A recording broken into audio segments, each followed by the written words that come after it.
my dear students, how are you? I hope that you are all well by the Almighty Creator Allah. I am also well by His mercy.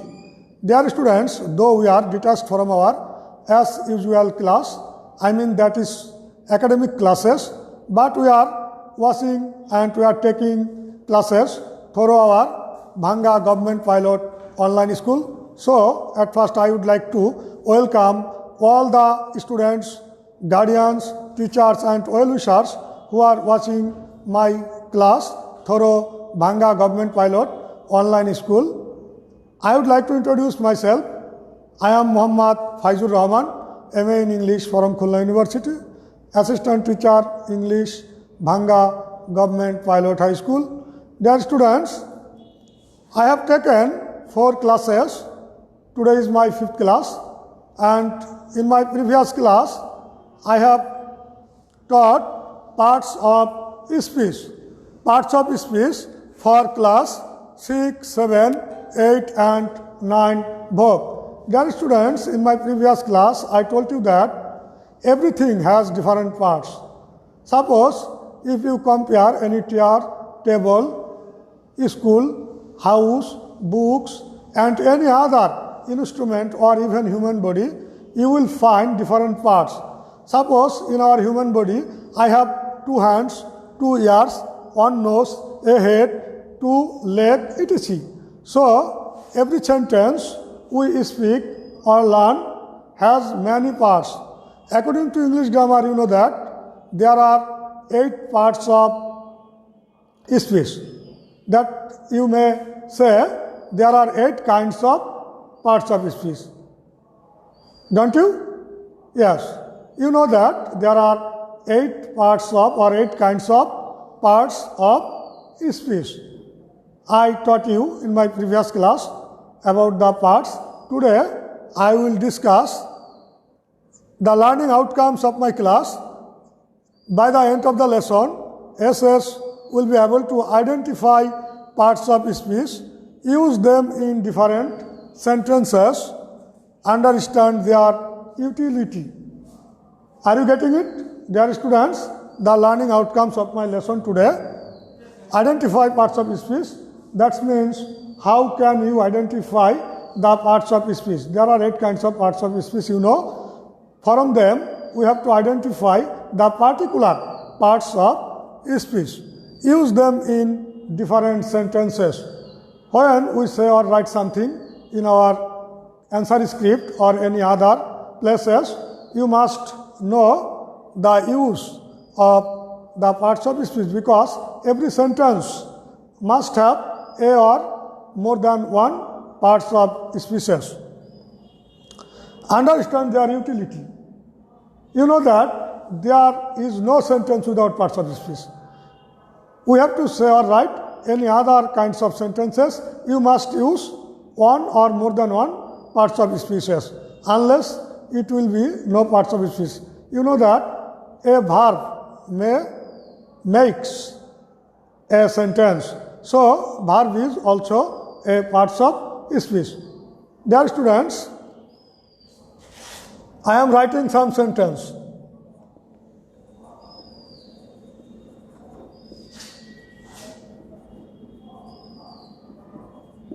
What are the plants? Here, I have underlined the water. Underlined water. Here, what types of parts of speech is it? Parts of speech is it. Water. You know that water is a noun, but in this case, water is a verb. It is a verb. How can you identify this is a verb? At first sentence there is no subject here, so I can say that water is a verb. Here water means to put water to the plants. If you have any nursery or garden in front of your house or in front of your school or anywhere, you must have to water them. It is giving or put water, putting water to the plants. That means water is a verb. But when I say that I drink water,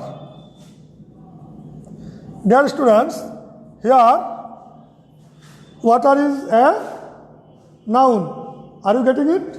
Water is a noun. Here I drink water means water is a liquid substance that I am drinking. Understand? I think that you will better understand after listening and watching my class. If you want to learn English, you must follow my instruction very carefully and attentively. Then, how fine the bird is. Here, I have underlined the water fine. Can you guess or can you say what types of parts of speech fine is? Yes, try to get yourself. Fine. Fine means beautiful.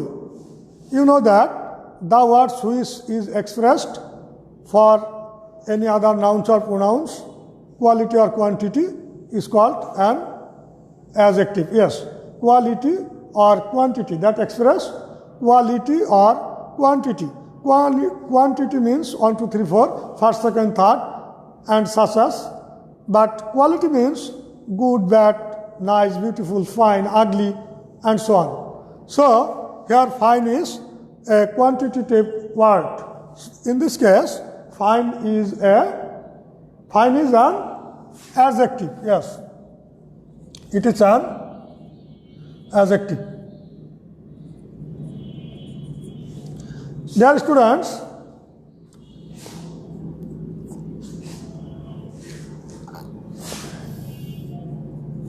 he ran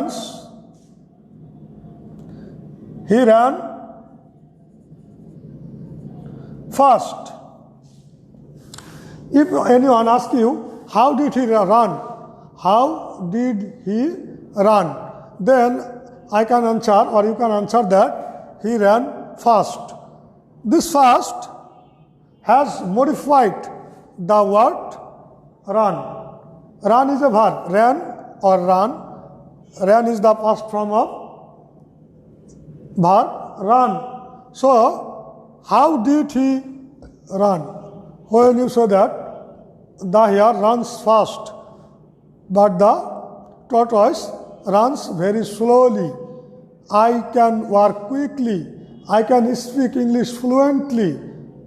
He normally takes his food at 12 a.m. and such as. So normally, generally, occasionally, fluently, daily, etc. Which words included ly, you can say that it is an adverb.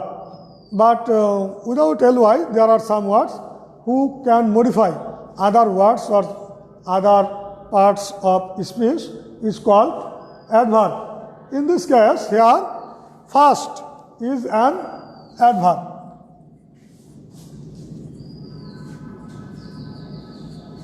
Fast is an adverb. That fast means very quickly. You can say that quickly. He ran quickly. The another synonymous word of fast. So, my dear students, if you want to learn English better, you must know the vocabulary of it, because English is an international or foreign language. It's not our mother tongue. Our mother tongue is, what is our mother tongue? Bangla. Yes, we are Bangladeshi.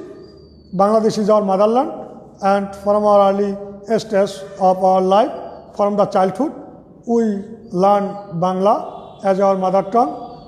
But in this modern civilization, we cannot go even a moment without learning English. So English is a must for our development. And if we want to cope with other countries or development countries in the world, we must know English. You know that today's society is knowledge based, and those who have much knowledge about language, technologies, and other cases, they are developed. So if we want to develop our country, we must know English, because all the countries in the world, when make a conversation, use English language as an international communication. Dear students, in this case, we have to learn English better.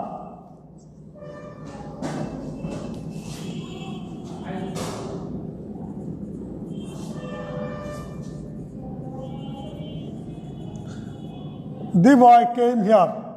I have underlined the word came. You know that the present form of came is come. Come means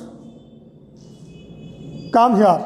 If anyone says you that come here, you will try to understand. Come means arrive or reach. So here came is a doing what?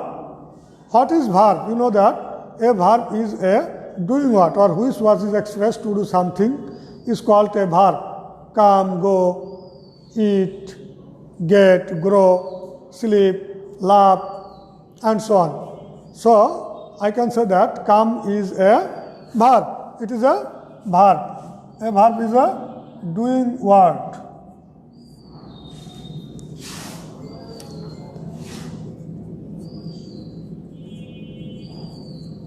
Honesty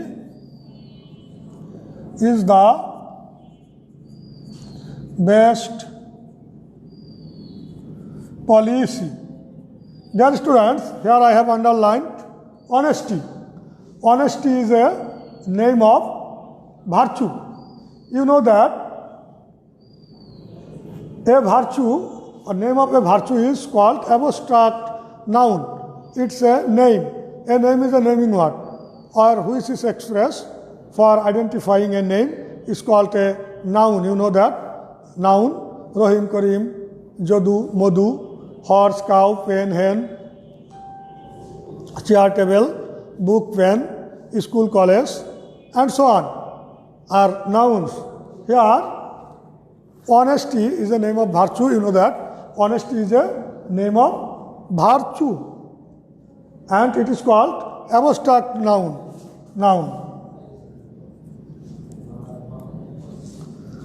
Dear students,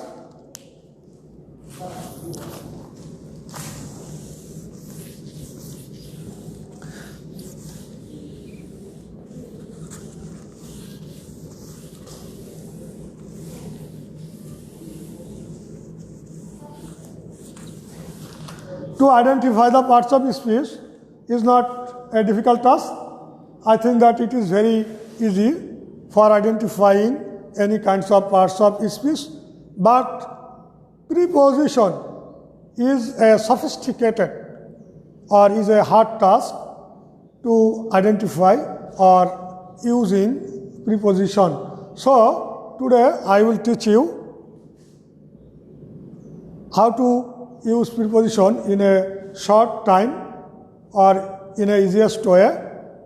So at first I would like to draw a chart. Look at the whiteboard.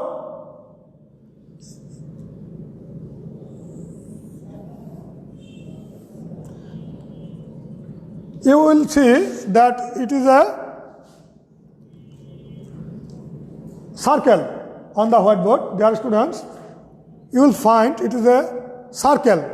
So I will teach you uses of some preposition very easily and interestingly. Look at the whiteboard. Here we think that it is the center of the circle, or if we compare it with the map of a world or earth, you know that the earth is round. So it is a round circle and it is the center.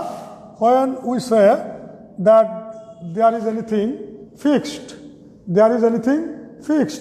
in a room or in school, in college or in other house or anywhere, we have to use in. In is used for any fixed, but that is into the place.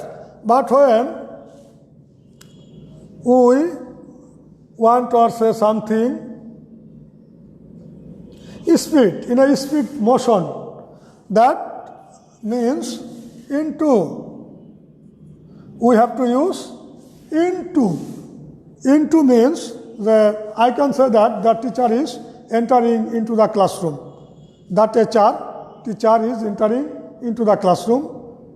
But when we say that the students are in the classroom, that in means the students are all fixed into the room. But when we say that someone is coming into the or entering into the room, then we have to use enter, that means motion. But in means is fixed.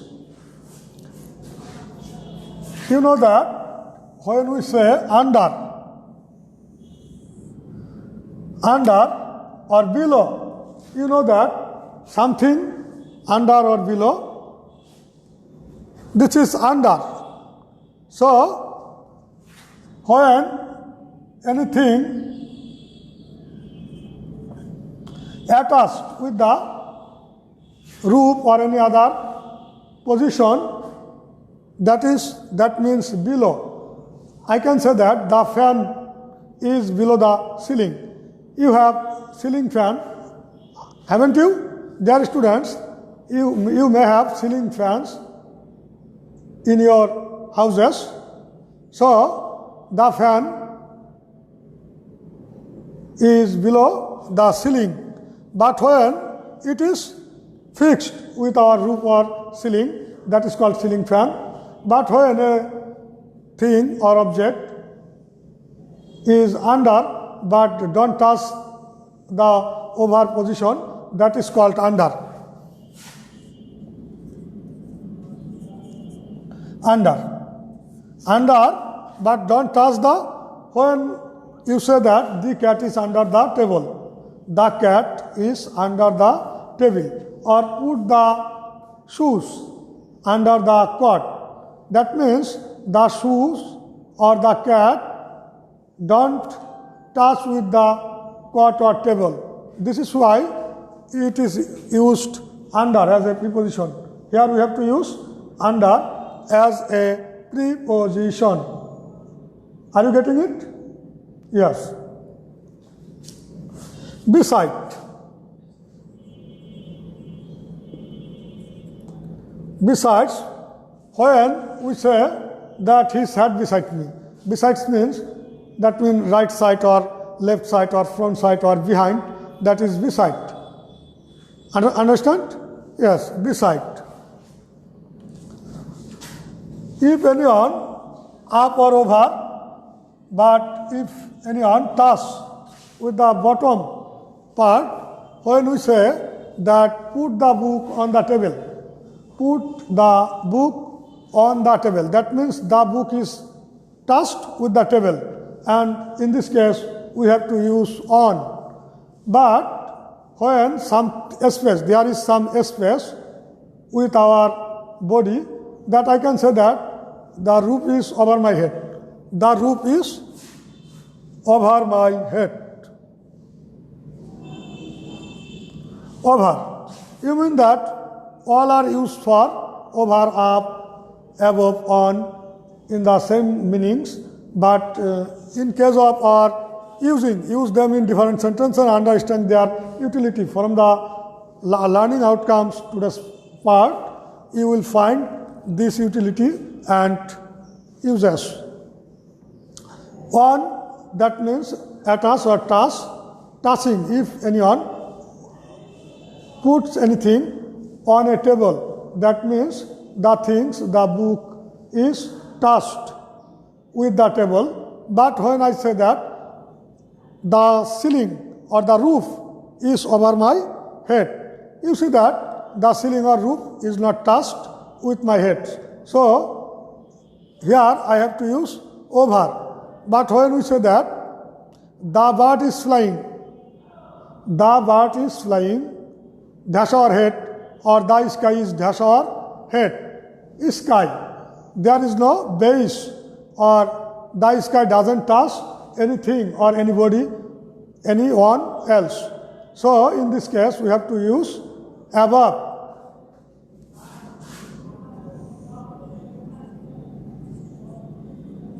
Above. It is also used for upper things. Above. The sky is above our head. Does the sky touch anything? Do you know? Yes. No. The sky doesn't touch anything. There is no base. There is no pillar. So, in this case, upper level we have to use above. This is a line. You can see that this is a line that is called across. Across.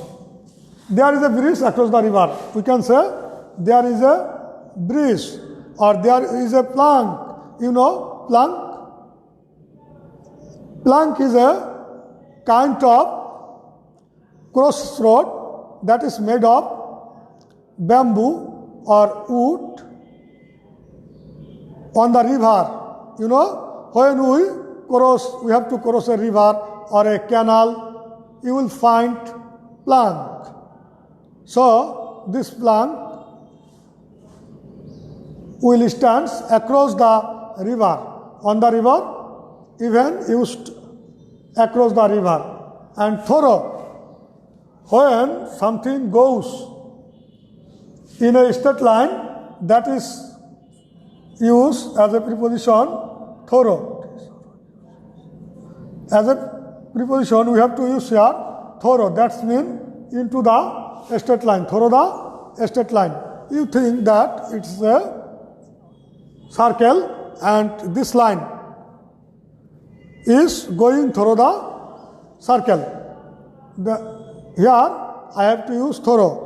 I think that, dear students, you are getting some knowledge from this class. If you have difficulties to understand my language, I am saying you to write a comment in my comment box, and if you understand, if you get any enjoy or interest from my class, you will write in my comment box.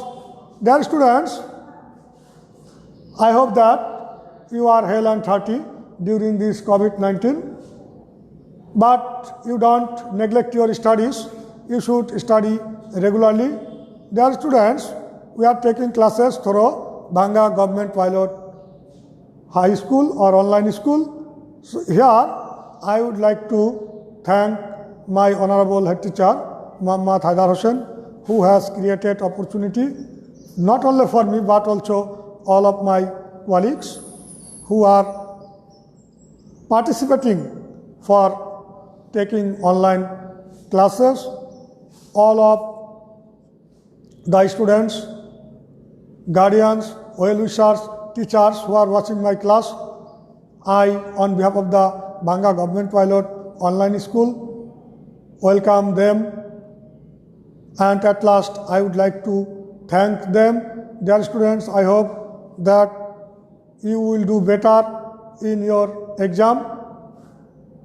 Your exam or your final exam may be held or not may be held, but I think that you must read or study regularly, because after this class, today if you are in class 6, next year you will be promoted in class 7, and who are in class 7, they have to promote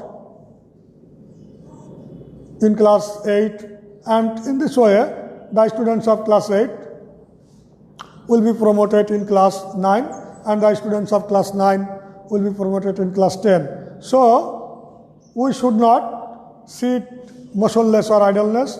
We should try to learn. And English is an interesting and important subject. So, you should spend more time in learning English. Here I would like to give you some homework.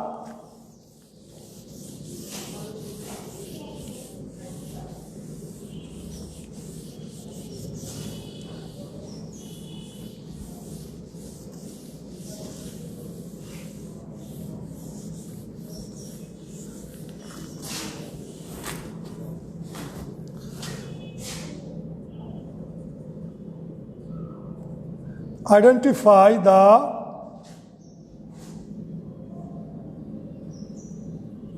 parts of space from the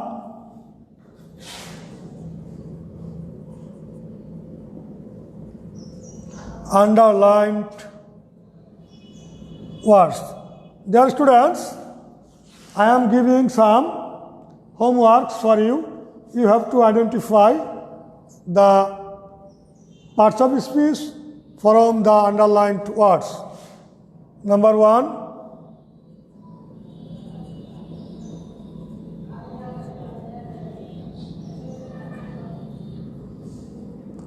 what do you want?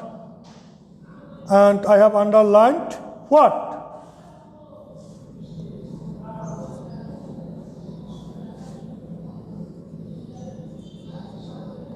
Alas, I am undone. Here I have identified alas. You have to write what types of parts of speech it is. Number 3,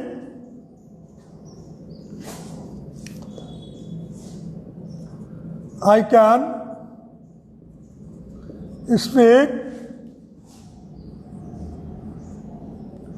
fluently. Here I have underlined fluently. So you have to write or you have to say what types of parts of speech is it. Number 4, she has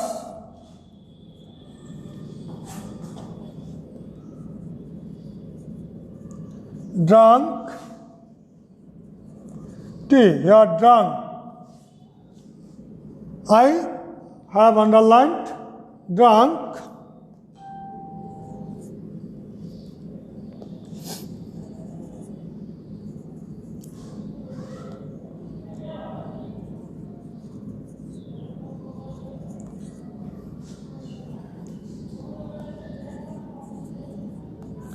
Well, they are playing well. Here I have written they are playing well. Here I have underlined well. So they are students. Our time is limited. We are given 30 minutes for taking an online class. I think that my time is nearly over. So at last, I wish your health and hearty to the Almighty Creator Allah, and I also beg or pray my health and hearty. I think that you will pray for me, that may Allah bless me. Thank you very much. Thank you all to see my next class. Finish.